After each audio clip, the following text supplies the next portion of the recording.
গেল, আমার বাবা এখনো হাসপাতালে। প্রশাসন কেন কিছু করতেছে না? এটা প্রশাসন তো জবাব দিতে হবে। প্রশাসন যদি এরকম দুর্বলভাবে করে তাহলে তো আরো হবে, দেশটা তো ধ্বংস হয়ে যাবে। আজ আমার বাবার হয়েছে, অন্যদিন আরো জনের হবে। প্রশাসন দ্রুত এটা গ্রেফতার করা হবে। উপর হামলা কেন? জবাবটাই দিতে হবে। সন্ত্রাসী বাইরে কেন? যে অনাকাঙ্ক্ষিত হামলা হয়েছে ওনাকে যেন উন্নত চিকিৎসার জন্য বিদেশে নেওয়া হয়। দ্বিতীয় দাবি, ওনার সাথে যে ঘটনা ঘটছে এই ধরনের ঘটনা যেন বনশ্রী না সারা বাংলাদেশে কোনো ব্যবসার সাথে না হয়। আমরা ব্যবসায়ীরা আমাদের দোকানে নিরাপদ না, আমরা রোডে নিরাপদ না, আমাদের নিজ বাসার সামনে নিরাপদ না, তাহলে আমরা কোথায় নিরাপদ? আমরা প্রশাসনকে, সরকারকে বিভিন্ন রকমের ব্যাগ ট্যাক্স সবকিছু পে করি। ট্রেড লাইসেন্স থাকা সত্ত্বেও, টি লাইসেন্স থাকা সত্ত্বেও, বিভিন্ন প্রকার ট্যাক্স দেওয়া সত্ত্বেও কেন আমাদের নিরাপত্তা নাই? যদি আমাদের যৌক্তিক দাবি মেনে নেওয়া না হয়, আমরা আগের থেকে এর চেয়ে কঠিন থেকে কঠিন আন্দোলন গড়ে তুলব এবং সন্ত্রাসীদেরকে অতি দ্রুত চিহ্নিত করে আইনের আওতায় আনা হোক। যথেষ্ট পরিমাণ প্রমাণ সত্য থাকা সত্ত্বেও কেন সন্ত্রাসী এখনো অ্যারেস্ট হয় নাই? সুপ্রিয় দর্শক মন্ডলী, আসসালামু আলাইকুম রহমতুল্লাহ। আশা করি সবাই ভালো আছেন, সুস্থ আছেন। স্বাগতম জানাচ্ছি আমাদের আরেকটি নতুন ভিডিওতে। সুপ্রিয় দর্শক মন্ডলী, ভিডিওতে আমরা টাটা রুবিডের কিছু অংশ বিশেষ থেকে আপনারা ইতিমধ্যে ধারণা করতে পেরেছেন যে আজকের ভিডিওটি কতটা গুরুত্বপূর্ণ। সুপ্রিয় দর্শক মন্ডলী, ইতিমধ্যে আপনারা সেই ভিডিওর অংশ বিশেষগুলো রীতিমতো অবাক হয়েছেন। সুপ্রিয় দর্শক, সেই অংশ বিশেষগুলোর বিস্তারিত আলোচনা দেখলে আপনারা আরও বেশি রীতিমতো অবাক হতে বাধ্য হবেন। সুপ্রিয় দর্শক, আসুন আমরা সেই অংশ বিশেষগুলোর বিস্তারিত আলোচনা দেখে আসে। তার আগে আপনাদের প্রতি ছোট্ট একটা রিকোয়েস্ট, যারা আমার চ্যানেলের নতুন চ্যানেলটি সাবস্ক্রাইব করে লাইক কমেন্ট শেয়ার করে সাথে থাকুন। সুপ্রিয় দর্শক, আসুন আমরা সেই বিস্তারিত আলোচনাটা দেখে। উপর হামলা কেন? জবাবটাই দিতে হবে। উপর হামলা কেন? জবাবটাই দিতে হবে। সন্ত্রাসী বাইরে কেন? আমরা প্রশাসনের কাছ থেকে এখনো কোনো আশ্বাস পাচ্ছি না কেন? আজ 3 দিন হয়ে গেল, আমার বাবা এখনো হাসপাতালে। প্রশাসন কেন কিছু করতেছে না? এটা প্রশাসন তো জবাব দিতে হবে। প্রশাসন যদি এরকম দুর্বলভাবে করে তাহলে তো আরো হবে, দেশটা তো ধ্বংস হয়ে যাবে। আজ আমার বাবার হয়েছে, অন্যদিন আরো জনের হবে। প্রশাসন দ্রুত এটা গ্রেফতার করা হবে। আমরা দোকানে নিরাপত্তা নাই, বাইরে নিরাপত্তা নাই, রাত্রে বাসায় গেলে নিরাপত্তা নাই। কেন উপরে এত জুলুম অত্যাচার? কেন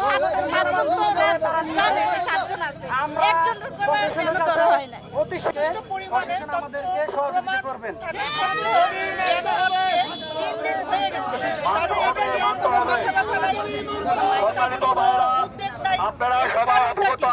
আমরা যারা ব্যবসায়ী আছি, স্বর্ণের ব্যবসায়ী, তারা এভাবে যদি দিনের পর দিন আমরা যদি এভাবে হতে থাকি, সন্ত্রাসী আমরা যদি তাহলে আমাদের পরিস্থিতি কি হবে? আমাদের ছেলে মেয়ের ভবিষ্যৎ কি হবে? আমাদের দাবি, বিশিষ্ট স্বর্ণ ব্যবসায়ী আনোয়ার হোসেন ভাইয়ের উপর যে অনাকাঙ্ক্ষিত হামলা হয়েছে ওনাকে যেন উন্নত চিকিৎসার জন্য বিদেশে নেওয়া হয়।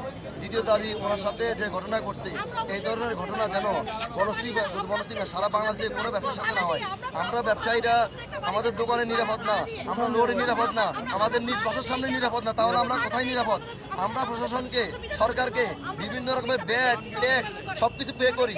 ট্রেড লাইসেন্স থাকা সত্ত্বেও, টি লাইসেন্স থাকা সত্ত্বেও, বিভিন্ন প্রকার ট্যাক্স দেওয়া সত্ত্বেও কেন আমাদের নিরাপত্তা নাই? যদি আমাদের যৌক্তিক দাবি মেনে নেওয়া না হয়, আমরা আগের থেকে এর চেয়ে কঠিন থেকে কঠিন আন্দোলন গড়ে তুলব এবং সন্ত্রাসীদেরকে অতি দ্রুত চিহ্নিত করে আইনের আওতায় আনা হোক। যথেষ্ট পরিমাণ প্রমাণ সত্য থাকা সত্ত্বেও কেন সন্ত্রাসী এখনো অ্যারেস্ট হয় নাই?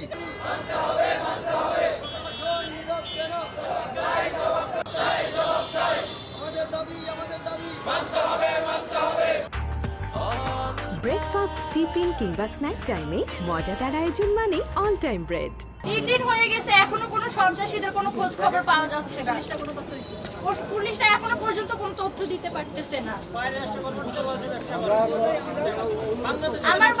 আমার বাবার অন্তত 1 কোটি টাকার উপরে ঋণ আছে। এই ঋণগুলো কে পরিশোধ করবে? সম্পদ যে নিয়ে গেছে, শেষ সম্পদ যে নিয়ে গেল সন্ত্রাসীরা, এই ঋণ বা ড্রাইভারটা কে নিবে? আমাদের তো এখন সেই সামর্থ্যটা নাই। আমরা যে কি খেয়ে বেঁচে থাকবো সেটাও তো কোনো কিছু নাই। আমরা প্রশাসনের কাছে বিনীত অনুরোধ জানাচ্ছি যাতে ওনারা সুষ্ঠু তদন্ত করে আসামিদেরকে গ্রেপ্তার করে এবং আনোয়ার ভাইয়ের যাতে সুষ্ঠু বিচারটা পাই আমরা সবাই মিলে। এটা প্রশাসনের কাছে এবং মাননীয় প্রধান উপদেষ্টার কাছে আমাদের আকুল আবেদন, যাতে আমরা এটা সুস্থ বিচার পাই। এটাই আমাদের বক্তব্য। এবং আনোয়ার ভাইয়ের বিশেষ একটা অঙ্গ, হয়তো আপনারা কেউ জানবেন না, এটা পুল সংঘের বিশেষ একটা অঙ্গ। এখন এটা হাসপাতাল ইয়াতে আছে ফ্রিজে আছে। এটা বাংলাদেশে কোনো চিকিৎসা নাই, এটা বাইরে সিঙ্গাপুর বা ইন্ডিয়াতে চিকিৎসা করাইতে হবে। আমরা থানার সামনে আসছি ভারপ্রাপ্ত কর্মকর্তার সাথে, মাননীয় ভারপ্রাপ্ত কর্মকর্তার সাথে, ওনার সাথে আমরা সহানুভূতি জানাইতে চাই। স্যার, আমরা এইটা আপনার কাছে সুস্থ তদন্ত চাইতেছি, যাতে আমরা সুস্থ তদন্ত করে আসামিদেরকে গ্রেপ্তার করা হোক। আমাদের সহকর্মী আনোয়ার ভাইয়ের উপরে যে হামলা হয়েছে, আমরা খুবই মর্মাহত। আমরা এ বেদনায় ব্যতীত। আমরা আজকে প্রশাসনের সামনে দ্বারপ্রান্তে সে যেভাবে দাঁড়িয়েছি, আমরা কাতৃত। প্রশাসন আমাদেরকে সুষ্ঠু এই পর্যন্ত কোনো সমাধান দিতে পারে নাই। আমরা রাষ্ট্রের কাছে কোনো নিরাপত্তা পাচ্ছি না। আমরা ক্ষুদ্র ব্যবসায়ীরা খুবই অসহায়। আমরা যথেষ্ট আন্তরিকভাবে আমাদের মালামাল নিয়ে ব্যবসা করি, কিন্তু আমাদের কোনো নিরাপত্তা নাই। রাষ্ট্র আমাদেরকে নিরাপত্তা দিতে পারতেছে না, রাষ্ট্র আমাদেরকে কোনো কিছু দিতে পারতেছে না। তাহলে কি আমরা কিভাবে ব্যবসা করব? আমরা ছোট থেকে কিভাবে বড় ব্যবসায়ী হব? আমাদের কে দায়ভার নেবে? আনোয়ার ভাইয়ের এই ক্ষতিপূরণের দায়ভার কে নেবে? তার পরিবার এখন কে দেখবে? আমরা জানতে চাচ্ছি। উনার উন্নত চিকিৎসার জন্য উনাকে রাষ্ট্রীয় খরচে যেন বাহিরে নিয়ে চিকিৎসা করা হয়, আমরা সরকারের কাছে, রাষ্ট্রের কাছে আকুল আবেদন জানাচ্ছি। অবশ্যই ক্ষোভ আছে, কারণ এতগুলি প্রমাণ থাকা সত্ত্বেও যে সন্ত্রাসীরা চাঁদা দাবি করছিল, ওই নাম্বারটা দেওয়া হয়েছে।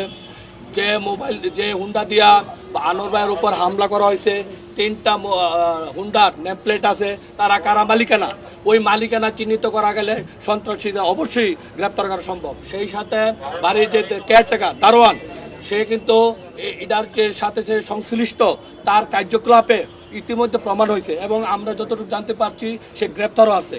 সে গ্রেপ্তার অবস্থায় কি তথ্য দিচ্ছে আমরা মিডিয়ার মাধ্যমে প্রতিদিন জাতির কাছে জানতে চাই। যদি আমরা আরেকটা বিষয় জানতে চাচ্ছি যে রামপুরা থানার ভারপ্রাপ্ত কর্মকর্তা আমাদেরকে আশ্বস্ত করুক যে এই মামলায় কতটুকু অগ্রগতি হয়েছে, আমরা জানতে চাই। আপনারা যারা মিডিয়া কর্মী আছেন তাদেরকে ধন্যবাদ, যে এরা সচেতন নাগরিক, সবাই প্রত্যেকের জায়গা থেকে আমাদের হেল্প করেন। এই বিষয়ে আমাদের ওসি স্যার এখন মাঠে আছে, ডিজিএফআই, এনএসআই, আমাদের অন্যান্য র্যাব, আর্মি, সকল বাহিনী কাজ করতেছে এটা নিয়ে। কেউ কোনোভাবেই ইয়ে নেই। আমার ওসি স্যার এখনও বাইরে, এই কাজ নিয়ে বাইরে। আর তদন্তের সাথে আমরা এখন টেকনিক্যালি একটু প্রবলেম আছে, যদি নামগুলো বলে দেই তারা বিভিন্নভাবে সরে যেতে পারে, যার কারণে আমাদের অগ্রগতি নাই বললে ভুল হবে, অগ্রগতি আছে। রামপুরার ভারপ্রাপ্ত কর্মকর্তা এ বিষয়ে আপনাদের জানাবে। ঠিক আছে, স্যার এখনো বাইরে আছে, এই বিষয়ে আমি আর এর বাইরে কিছু বলবো। তবে আপনাদের আশ্বস্ত করছি আপনারা পাশে থাকেন, আমাদের পাশে থাকেন, আমরা সঠিক তদন্তের মাধ্যমে বের করে আনবো। সুপ্রিয় দর্শক মন্ডলী, আসসালামু আলাইকুম রহমতুল্লাহ। আশা করি সবাই ভালো আছেন, সুস্থ আছেন। স্বাগতম জানাচ্ছি আমাদের আরেকটি নতুন ভিডিওতে। সুপ্রিয় দর্শক মন্ডলী, ভিডিও থানবা টাটা রুবিডির কিছু অংশ বিশেষ থেকে আপনারা ইতিমধ্যে ধারণা করতে পেরেছেন যে আজকের ভিডিওটি কতটা গুরুত্বপূর্ণ। সুপ্রিয় দর্শক মন্ডলী, ইতিমধ্যে আপনারা সেই ভিডিওর অংশ বিশেষগুলো রীতিমতো অবাক হয়েছেন। সুপ্রিয় দর্শক, সেই অংশ বিশেষগুলোর বিস্তারিত আলোচনা দেখলে আপনারা আরও বেশি রীতিমতো অবাক হতে বাধ্য হবেন। সুপ্রিয় দর্শক, আসুন আমরা সেই অংশ বিশেষগুলোর বিস্তারিত আলোচনা দেখে আসে। তার আগে আপনাদের প্রতি ছোট্ট একটা রিকোয়েস্ট, যারা আমার চ্যানেলটি সাবস্ক্রাইব করে, লাইক করে, শেয়ার করে সাথে থাকুন। সুপ্রিয় দর্শক, আসুন আমরা সেই বিস্তারিত আলোচনাটা দেখে